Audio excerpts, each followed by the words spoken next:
पुण्यामधल्या कार्यक्रमात अमित शहांच्या समोर एकनाथ शिंदेंकडून जय गुजरातची घोषणा। शिंदेंनी महाराष्ट्राला कलंकित करण्याचं काम केलं। विरोधकांचा हल्लाबोल।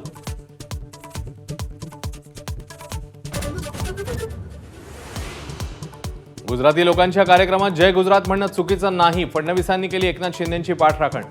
संकुचित विचारातून टीका करणं योग्य नसल्याचं म्हणत विरोधकांना फटकारलं।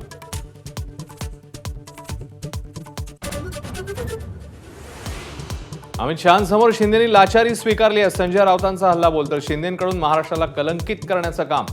पटोलेंची टीका। तर शिंदेंना आता केमछो म्हणायचं का? आभाडांचा टोला। मराठी शिकणार नाही, काय करायचं ते करा। प्रसिद्ध व्यावसायिक सुशील केडियांचं राज ठाकरेंना चॅलेंज। 30 वर्ष मुंबईत राहिल्यानंतरही मराठी भाषा कळत नसल्याचं केलं वक्तव्य। एबीपी माझा वरच्या कार्यक्रमात देखील केडियांचा मराठी द्वेष कायम। मी हिंदी किंवा इंग्रजीतच बोलणार। केडिया आडमुठ्या भूमिकेवर ठाम। महाराष्ट्रात राहून मराठी शिकावी असा आग्रह करू शकतो, दुराग्रह करू शकत नाही। केडिया प्रकरणावर फडणवीसांचं मत। तर मराठीबाबत मस्ती खपवून घेणार नाही, उदय सामंतांचा इशारा।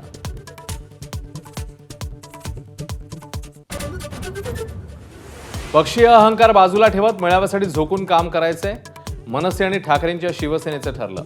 दोन्ही पक्षाच्या नेत्यांकडून एकजुटीने मेळाव्याची तयारी सुरू। भाजप आमदार परिणय फुकेंकडून ठाकरेंना डिवचणारी कविता। विजयी सभा घेण्यापेक्षा फडणवीसांसाठी आभार सभा घेण्याचा खोचक सल्ला। बुडाखालून गेल्या खुर्च्या म्हणत मराठीचा मोर्चा, कवितेत उल्लेख।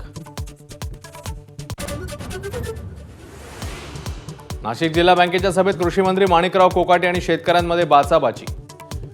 कर्जवसुलीच्या सामोपचार योजनेला विरोध। कर्जमाफी केव्हा मिळणार? शेतकऱ्यांचा कृषी मंत्र्यांना सवाल।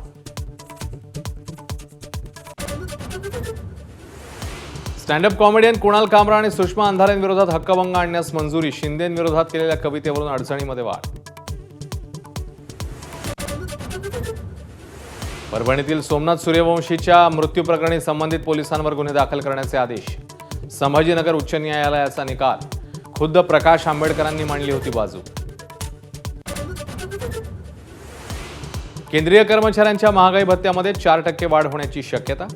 चालू महिन्यापासूनच लागू होऊ शकते महागाई भत्त्यामधली वाढ। वाढ झाल्यास महागाई भत्ता 55 वरून 59% जाणार। बिहारच्या निवडणुकीत काँग्रेस 5 लाख महिलांना वाटणार राहुल गांधींचे फोटो असलेले सॅनिटरी नॅपकिन।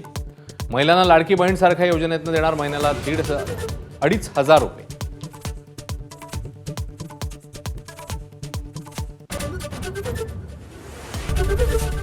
एबीपी माझा, उघडा डोळे बघा नीट।